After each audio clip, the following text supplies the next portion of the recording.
All right, so welcome back to another video here. In this one, I'm going to go through how to hire an appointment setter that books 3 calls per day for your agency. We're going to go through everything entirely end to end. We're going to go through all the questions specifically that I would ask on the interview. I'm going to go through an exact job post for a setter.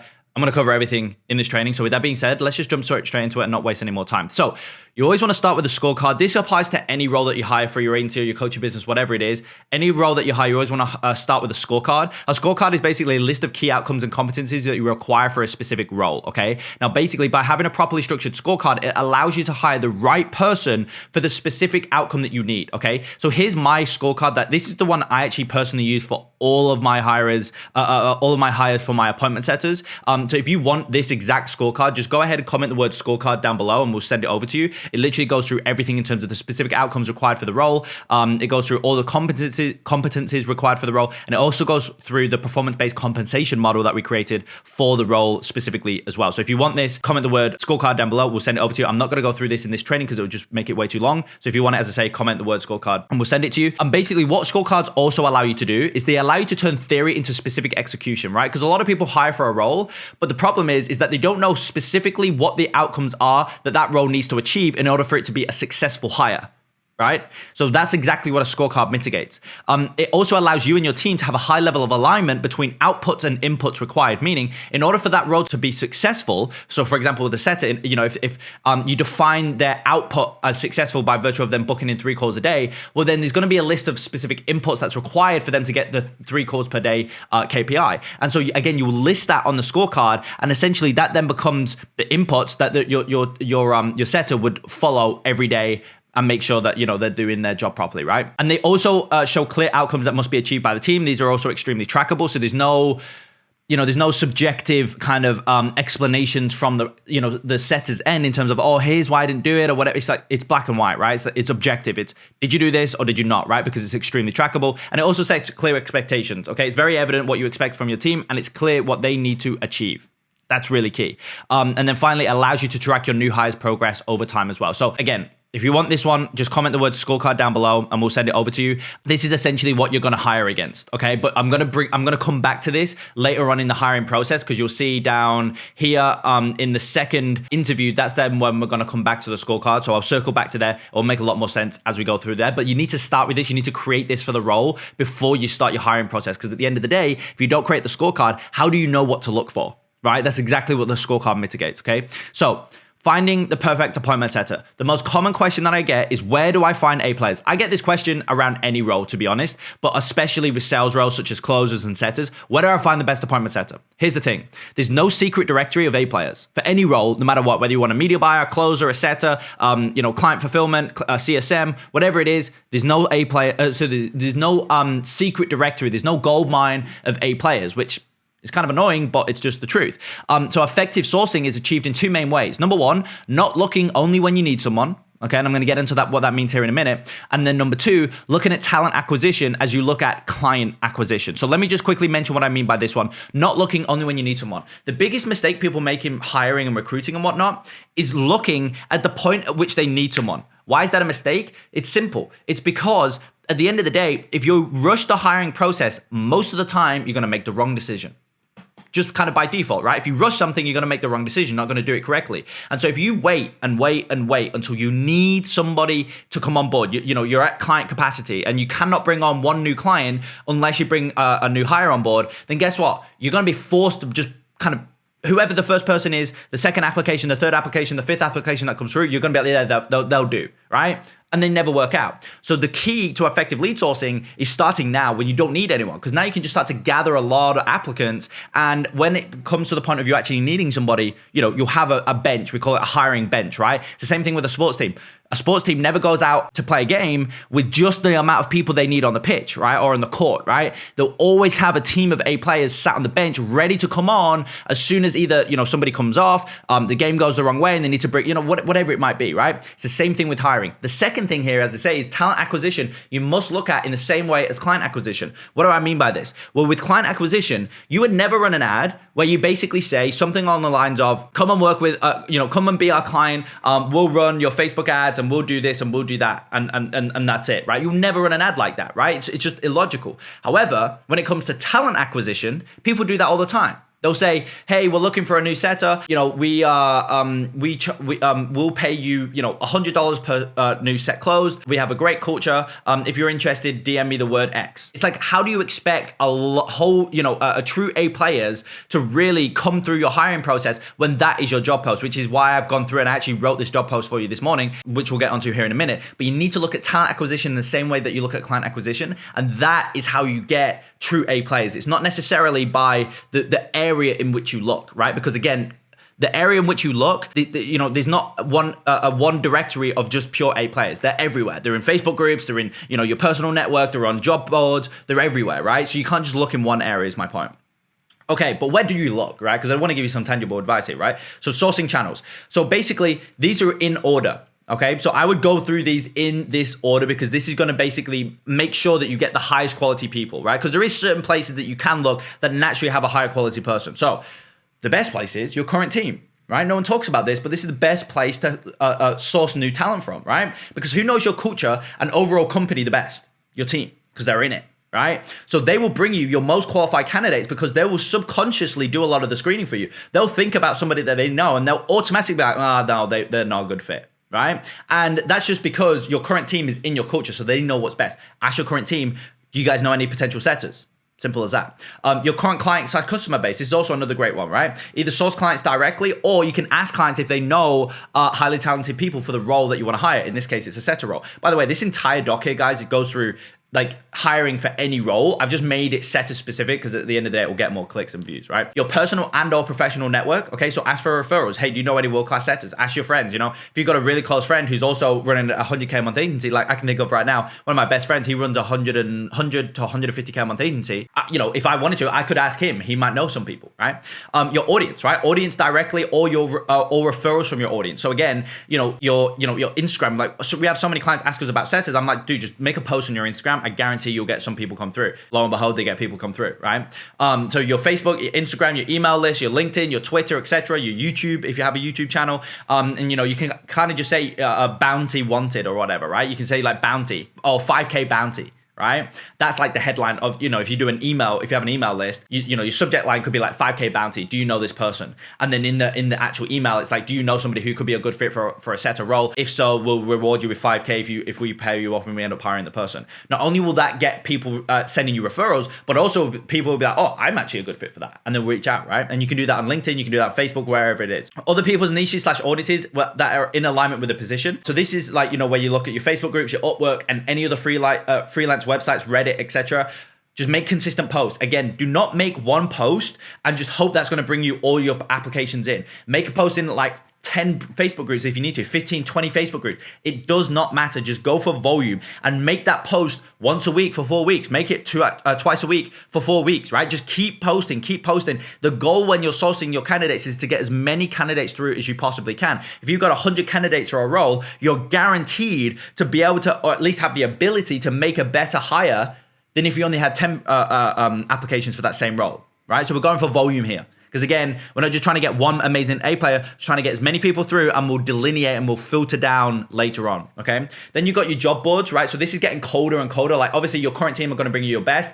Job boards are like, can definitely still work. You can do these organically, just post on there organically, or you can like do ads on these job boards. And then finally, you've just got actual direct cold ads. This is the last thing I would recommend. Facebook typically is the best for this, and you can just use a hiring funnel similar to this. I call this a hiring VSL, which is basically, again, it's the same as client acquisition. Talent acquisition, client acquisition, it's the same thing. So client acquisition, typically you run an ad to a VSL. They're some of the best funnels that you can run. Talent acquisition, exact same thing. I created this one a long time ago, but it's the same thing. You would run an ad to a hiring VSL. This sells the person on the position. Okay, it's a 20, 30-minute video, and then it goes straight to an application. And this is how you can then get more applications come through, right? I've removed this because we don't use it anymore, but you get the point, okay? All right, so then your sources channels. Now, the job post that attracts the best talent in the world. This is where you get your A players from. It's not from where you post, okay? Because I would just post everywhere, right? So there's not where you post, it's what you post. That's what gets you the A players. So the job post that attracts the best talent in the world. Most entrepreneurs look at talent acquisition through the lens of the entrepreneur having all the power. Okay, meaning the entrepreneur thinks that they don't need to sell the candidate because the candidate would be, quote, lucky to get the position. But what most fail to realize is that if you have a true A player on your hands, they most likely won't just have your offer that they're weighing up, right? They'll have a myriad of potential offers. So why would they choose to move forward with you? Again, it's the exact same thing as client acquisition. Your clients get hit up by agencies or other coaches or whatever. They see a bunch of your similar offer 10, 15, 20 times a day, right? So why would your client come and work with you? Naturally, logically, we think about this in this way with clients. We're like, well, we need to position ourselves as the best or only option in the market, all that type of stuff. Talent acquisition, if you're going after a true A player, guess what? They're a true A player, and A players are in demand right now. They always have been, they always will be. So that means that they will not only be weighing up your offer, rather they'll be weighing up maybe 5, 6 other offers from other agencies who have also pitched them on potentially a setter position at their agency. So why would they come and work with you? Well, this is where we make that delineation, okay? So your job advertisement should sell what the job offers the candidate, not what the company is looking for. So the amount of job posts that I see where we go, we're looking for a setter. We want a setter with 5 years experience. We want, them to have this, and this. We need them to have this. If that's you, DM me the word X or comment below or fill out the application below. That's not going to get you any A players. I guarantee it. And I'm sure you've probably tried that in the past and you've not got any A players. That's the reason, right? Side note, longer copy has been proven to get more qualified candidates to respond. So here's a piece of copy that I literally wrote right before I created this video. So here we go. I'll read through it and you'll just be able to see the entire different angle that I'm coming from with this job post. So if you're a setter who's tired of calling unqualified leads, getting shouted at on the phone because your leads actively do not want to hear from you, and the feeling of being rejected on every email you send out is starting to get to you, then listen up. Just last month, I sent a check for $6,547 to one of our setters, and below is what his day-to-day entails. Watch the new leads Slack channel for any new notifications from the ads that we're running. Call every new lead within 5 minutes of them opting in. Run the prospect through our proven setter call script, which converts on average 53% of conversations into qualified sets. Set a sales call with the qualified prospect and ensure they show up, and repeat. And currently, this exact process is producing 93 qualified sales calls per month per setter, and we're looking to hire 2 new setters to join the team. We spend about $25K a month on ads and are currently generating a $28 cost per qualified lead. Every lead who opts in actively wants what we are selling and is qualified for what we are selling, hence why our conversation to set rate is so high. If this is something that you're open to exploring and you want to be on the team where we value a true meritocracy, DM me and we'll chat. PS, if you've never done phone setting before, please don't reach out. PPS, if you're currently making less than 5K a month and want to increase your earning potential, we might be a good fit, okay? Could this be better? For sure, but this is just something I whipped up. Now you can see how this is entirely different to probably anything you've seen, because the only job post I ever see is, we're looking for this, you need to have this, you need to have this, you need to have this. If this is you, reach out, right? You can see how it's entirely different. You can see the similarities now. I'm talking about client acquisition versus talent acquisition. You can see the similarities between this as like a client acquisition ad and a talent acquisition ad, right? It's the same thing. Okay. So a few things here. Really, the reason I was able to just write this, literally, I wrote this in like 5 minutes. The reason I was able to write this in 5 minutes is because I knew the pains of setters in the industry. The biggest pains of setters specifically in the industry, and kind of the same goes with closers. Let me just turn Slack off here. Same goes with closers as well. The biggest pains is unqualified leads, people who don't want the offer, right? So like, these setters are making these dials, they're reaching out on emails and whatnot, and everybody's saying, no, we don't care, we're not interested, take me off your email list. And they'll shout at them on the phone, never call me again, whatever it is. That's just because it's bad leads. That's not the setter's fault. That's just bad leads. And the problem is in the industry right now is that all of these companies are promising these setters amazing leads, qualified leads. You don't need to do any work. You just need to call the leads that we send you, right? And then those setters get on board for a job at that place and they realize very, very quickly the leads are all really, really bad. They're not qualified. There's a very little volume of qualified leads or of leads, period, right? So they don't like it. And because obviously these positions are commission only, which again, if you want access to this scorecard where I go through the entire compensation model right here, you'll find it's commission only. But if, as I said at the start of the video, if you want it, comment the word scorecard down below. But it's commission only based role. So, if the leads are just terrible leads and the setter cannot work the leads because they're just terrible leads, they're not going to make any money, right? So that's why I was able to write this, because I just know the pains of a setter.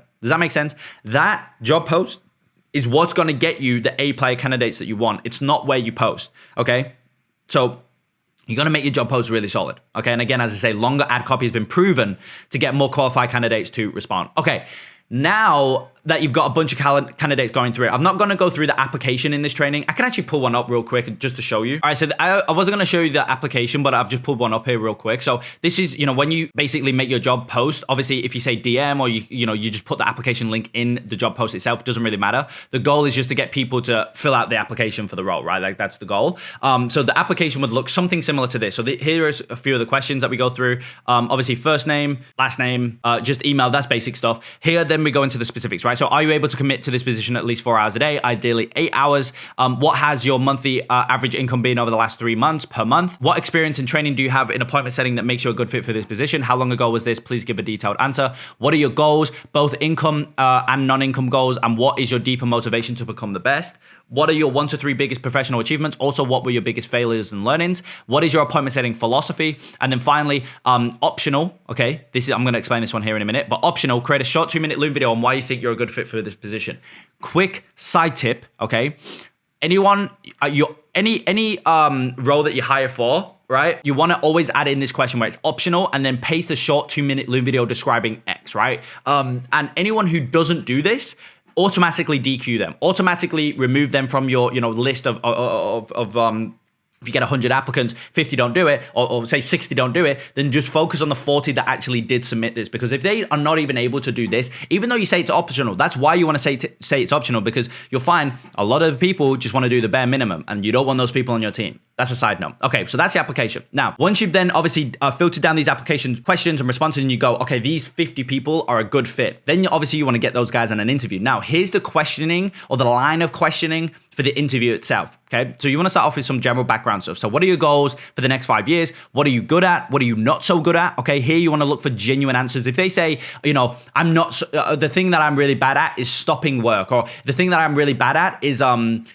work too much, or I work on the weekend, something ridiculous like that. It's just a BS answer.